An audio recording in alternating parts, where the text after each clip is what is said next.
মালদ্বীপসের second পার্টে সবাইকে welcome. আজকে আমি শেয়ার করব মালদ্বীপস এয়ারপোর্ট থেকে মাফুসি আইল্যান্ড পর্যন্ত লোকাল ওয়েতে যাওয়া। মাফুসিতে লো বাজেটে ওয়ান অফ দি বেস্ট, মানে কম টাকায় ভালো হোটেলে থাকা।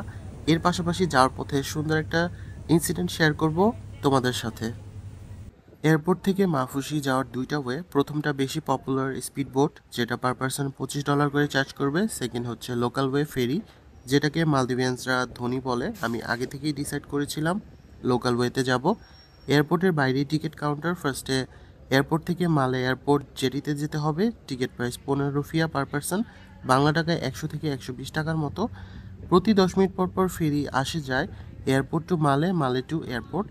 2-3 মিনিট ওয়েট করার পর ফেরি চলে আসলো। স্টিল আমি ওয়াটার কালার দেখতেছিলাম, একদম ক্রিস্টাল ক্লিয়ার ওয়াটার।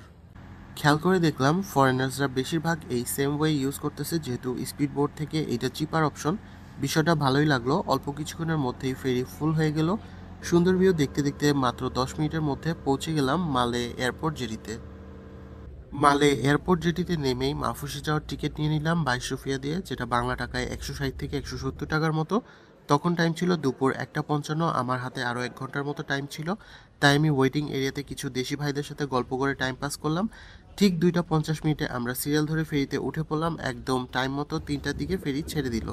যাওয়ার পথে চোখে পড়লো কিং সালমান মসজিদ, যেটা এতদিন পিকচারে দেখে প্ল্যান করেছি এখানে নামাজ পড়বো মালে ফেরত এসে। এরপর দেখলাম চায়না ফ্রেন্ডশিপ ব্রিজ, যেটা মালে সিটিকে হুলুমালে আর এয়ারপোর্টের সাথে কানেক্ট করেছে। বাই দ্য ওয়ে, এটা হলো এমটিসিসি ফেরি, যেটা শুক্রবার ছাড়া বাকি 6 দিন শনি থেকে বৃহস্পতি বিকেল 3টের দিকে মালে থেকে মাহফুসির দিকে ছেড়ে যায়। ধীরে ধীরে মালে সিটি থেকে মাহফুসির দিকে আগাচ্ছিলাম, তখন আমার মধ্যে একটু ঘুম ঘুম ভাব ছিল। এর মধ্যে হঠাৎ করে কয়েকজন ফেরিতে চিৎকার দিয়ে উঠলো। সবাই অবাক হয়ে গেল। আমি ভাবছি কেউ ফেরি থেকে পানিতে পড়ে গেছে, কারণ পিছন সাইডে কয়েকজন ভিডিও করতেছিল। অল্প কিছুক্ষণ পর জানতে পারলাম পিছনে কেউ একজন ফিশিং করতেছিল, সেখানে একটা বড় মাছ ধরা পড়ছে। সেটা শুনে সবাই খুশি। বিষয়টা আসলেই খুবই ইন্টারেস্টিং ছিল। ওদের মাছ ধরে দেখে আমার মধ্যেও একটা এক্সাইটমেন্ট চলে আসছে, মানে মুহূর্তটা খুবই ভালো লাগছে আসলে। এরপর প্রায় এমন সাইজের 3টা মাছ ধরা পড়ছে। যাওয়ার পথে ওদের এই মাছ ধরার টেকনিক দেখতে দেখতে মাহফুজে যাওয়ার টাইম 1 ঘন্টা 30 মিনিট কখন পার করে ফেললাম বুঝতেই পারিনি। চলে আসছি খুব পপুলার মাফুসি আইল্যান্ড, যেটা লং 1275 মিটার, ওয়াইড 260 মিটার। আমি গেস্ট হাউস বুক করেছিলাম, ওদের বাগি আমার জন্য ওয়েট করতেছিল আমাকে রিসিভ করার জন্য।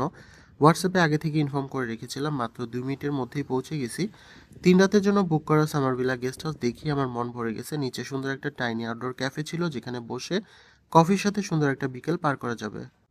এরপর রিসেপশনে সিম্পল একটা ফর্মালিটি কমপ্লিট করলাম। আমাকে ওয়েলকাম ড্রিঙ্ক দিল।